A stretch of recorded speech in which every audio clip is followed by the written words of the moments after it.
Hello everyone, welcome again to my YouTube channel and today we learn tense.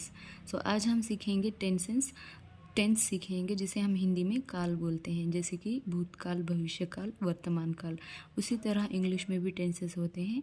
ये आपको spoken English के लिए थोड़ा सा ज़रूरी है। ऐसा नहीं कि आपको डीप ग्रामर सीखना चाहिए, तो it is not so necessary, but if you want to speak English so you can know about it। तो अगर आपको सेंटेंस के स्ट्रक्चर या आप कभी भी कोई सेंटेंस बना रहे हैं या पढ़ रहे हैं तो आपको उसकी थोड़ी सी जानकारी पता होना चाहिए। उसके लिए हम आज सीखेंगे टेंसेस। तो सबसे पहले है प्रेजेंट, पास्ट एंड फ्यूचर। ये तीन टेंस हैं। प्रेजेंट मतलब वर्तमान काल, पास्ट मतलब भूतकाल एंड फ्यूचर मतलब आने वाला कल, जिसे हम फ्यूचर अपना बोलते हैं, तो भविष्यकाल। तो सबसे पहले टेंस हम जान लेते हैं कि टेंस के वैसे तो तीन प्रकार हैं, लेकिन ज़्यादातर लोगों को पता नहीं। टेंस के पूरे 12 टाइप्स हैं। तो जैसे कि मैं आपको पढ़ के बता दूं, ये प्रेजेंट है तो present indefinite tense, present continuous tense, present perfect tense and present perfect continuous tense. उसी तरह पास्ट या फ्यूचर के भी हम सीखेंगे।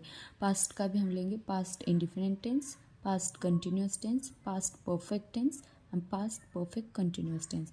उसी तरह फ्यूचर का future indefinite tense, future continuous tense, future perfect tense and future perfect continuous tense. So सबसे पहले हम आज सीखेंगे present indefinite tense. So let's start with me. तो सबसे पहले है प्रेजेंट इंडिफिनिट टेंस। तो इसकी पहचान होती है ता है, ती है, ते हैं या ता हो। जैसे कि किसी भी सेंटेंस के आखिर में अगर ये आपको दिखाई दे तो आप उसमें तभी प्रेजेंट इंडिफिनिट टेंस की ये पहचान है। तो सबसे पहले हम जानते हैं कि प्रेजेंट इंडिफिनिट टेंस को कैसे बनाते हैं या इसका क्या रूल है।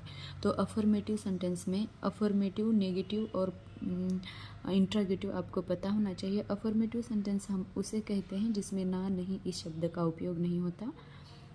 तो सबसे पहले हम देखेंगे स्ट्रक्चर, सब्जेक्ट प्लस वर्ब की फर्स्ट फॉर्म प्लस यस या ईएस। तो आपको मैंने कल सब्जेक्ट और वर्ब किसे कहते हैं मैंने बताया है। तो हेल्पिंग वर्ब और यस या ईएस, ये जैसे कि सारे हेल्पिंग वर्ब्स हैं। वर्ब के लिए हम वर्ब में सेंटेंस को पूरा करने के लिए हेल्पिंग वर्ब्स की ज़रूरत होती है, तो ये सब वही हैं। तो सिंगुलर और प्लूरल मैंने आपको कल बताया था, ये सब सब्जेक्ट हैं। ही, शी, नेम, इट और आई, यू, वी, दे, ये सब्जेक्ट्स हैं। तो हम सिंगुलर सब्जेक्ट के साथ वर्ब में जब भी वर्ब में यस या ईएस लगाएंगे, यस या ईएस, और आई, यू, वी, दे के साथ हम या यस या ईएस का उपयोग नहीं करेंगे। तो सबसे पहले हम देखते हैं, मैं खेलती हूँ। किसी भी आदत या कोई भी चीज़ जस्ट वर्तमान में हम जो कुछ कर रहे हैं किसी के द्वारा बताया जा रहा है तो हम ऐसे सेंटेंस यूज़ करते हैं। वो पढ़ती है, वो खेलती है, वो अच्छा लिखती है, वो अच्छा पढ़ाती है। तो ये सब्जेक्ट बनाने के लिए हमें प्रेजेंट इंडिपेंडेंट टेंस का स्ट्रक्चर का यूज़ हम करेंगे। तो सबसे पहले मैं, इसके लिए हम किसका यूज़ करते हैं, आई का। तो आई एक प्लूरल है, तो प्लूरल के साथ हमें यस या यस सब्जेक्ट में नहीं लगाना है। तो आई प्ले। दूसरा उदाहरण, आप एग्जाम्पल के थ्रू सब समझ में आएगा, तो please watch this video till the end, आखिर तक इस वीडियो को देखिए। वह खेलती है, ये हम सब्जेक्ट से पता चल रहा है कि एक लड़की है, वह खेलती है, तो हम शी का यूज़ करेंगे। तो शी एक सिंगुलर है, तो सिंगुलर के साथ हमें यस या यस का यूज़ करने का है रूल के अनुसार।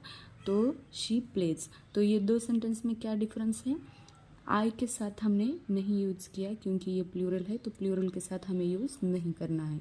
और शी के साथ यूज़ किया बिकॉज हमें यस या यस सब्जेक्ट के साथ, सिंगुलर सब्जेक्ट के साथ यूज़ करना है उसके लिए।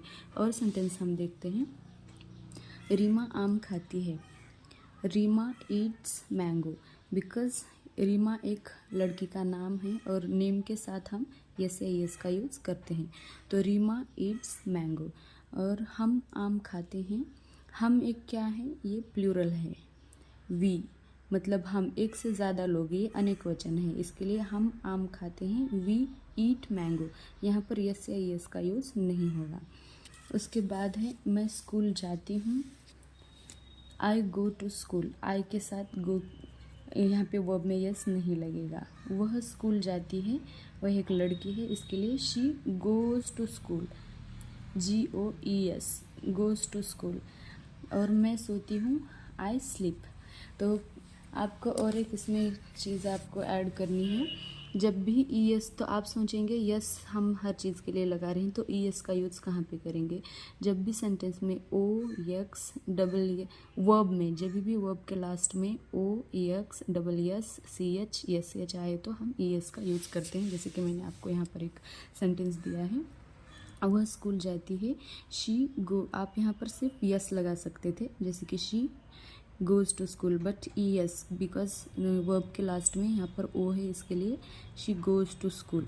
ये थोड़ा सा रियरली कभी कभी ऐसे वर्ब्स आते हैं, तो don't feel it is most difficult, you just give your 100%।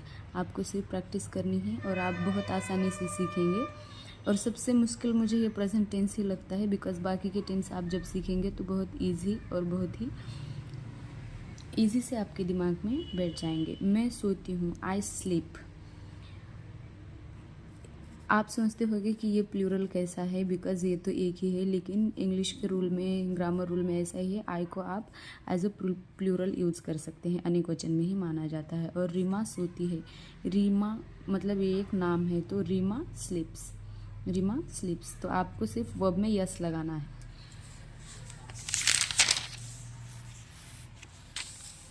यहाँ पर हम नेगेटिव सेंटेंस में सीखेंगे subject plus do does plus not plus verb की फर्स्ट फॉर्म। डू, ये डज, ये हेल्पिंग वर्ब्स हैं, और सब्जेक्ट तो आपका पता है, और ये वर्ब की फर्स्ट फॉर्म। और नॉट अगर सेंटेंस में नहीं आए तो हम नॉट, जैसे कि ये नेगेटिव सेंटेंस है, तो नेगेटिव सेंटेंस में नहीं का ज़्यादा उपयोग किया जाता है, तो उसके लिए हम नॉट का यूज़ करते हैं। तो यहाँ पर भी रूल देखिए, ये है सब्जेक्ट और ये है सॉरी, ये है सिंगुलर, ये है plural, he she name it, I you we they, does या डू। किसी भी सिंगुलर चीज़ के लिए डज का यूज़ करना है और प्लूरल के लिए डू का यूज़ करना है। जैसे कि सेंटेंस में हम देखेंगे, मैं नहीं खेलती हूँ, आई डू नॉट प्ले, मतलब मैं नहीं खेलती हूँ, आई डू नॉट प्ले, आई के साथ डू का यूज़। वह नहीं खेलती है, सो ये एक लड़की के लिए यूज़ हो रहा है, तो डज का यूज़ करेंगे, तो she does not play, she does not play. Reema आम नहीं खाती है, ये एक नाम के लिए यूज़ हो रहा है, तो ये भी सिंगुलर है, इसके लिए हम यहाँ पे डज का यूज़ करेंगे। Reema does not eat mango. इसके बाद है हम आम नहीं खाते हैं, बिकॉज़ ये एक प्लूरल है, हम एक से ज़्यादा हैं, so we do not eat mango. आप डू नॉट और डज नॉट को ऐसे भी पढ़ सकते हैं, डोंट या डजेंट। जैसे कि आप देखिए यहाँ पे हम ऐसे बोलते हैं, आई डोंट प्ले, मैं नहीं खेलता हूँ, आई डोंट ईट, मैं नहीं खाता हूँ। तो आप बहुत सारे सेंटेंस ऐड कर सकते हैं यहाँ पे, जैसे कि आई डोंट लाइक, मुझे वो पसंद नहीं है, sorry, she does not play, she does not play. तो यहाँ पर आप डजेंट का यूज़ कर, she doesn't play. Reema doesn't eat mango, does not की जगह डजेंट, तो ये उसका शॉर्ट फॉर्म है। We don't eat mango, don't और does not, do not, don't, does not, doesn't. तो आप इस शॉर्टकट का यूज़ कर सकते हैं। और लास्ट ये है इंट्रोगेटिव सेंटेंसेस, जिसमें हम नहीं या नो का यूज़ करते हैं, जैसे कि WH plus does two plus subject plus not plus verb के फर्स्ट फॉर्म प्लस ऑब्जेक्ट, जिसमें प्रश्न पूछा जाता है उसे इंट्रोगेटिव सेंटेंस, प्रश्नवाचक वाक्य, उसे हम इंट्रोगेटिव सेंटेंस बोलते हैं। जैसे कि जिसमें प्रश्न पूछा गया हो।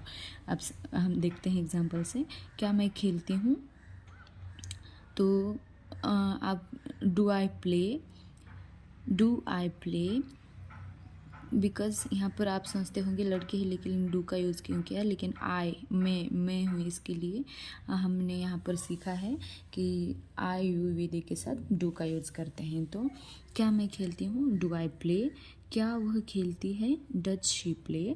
अगर कोई लड़की है या लड़का है, अगर यहाँ पर किसी लड़के के लिए क्या वह खेलता है, डज ही प्ले ऐसे होता, और लड़की है तो डज शी प्ले, लेकिन सिर्फ प्लूरल के लिए हम डू का यूज़ करेंगे। आप क्या खेलते हो, व्हाट डू यू प्ले, आप क्या खेलते हो, व्हाट डू यू प्ले। क्या आप खेलते हो, do you play, do you play?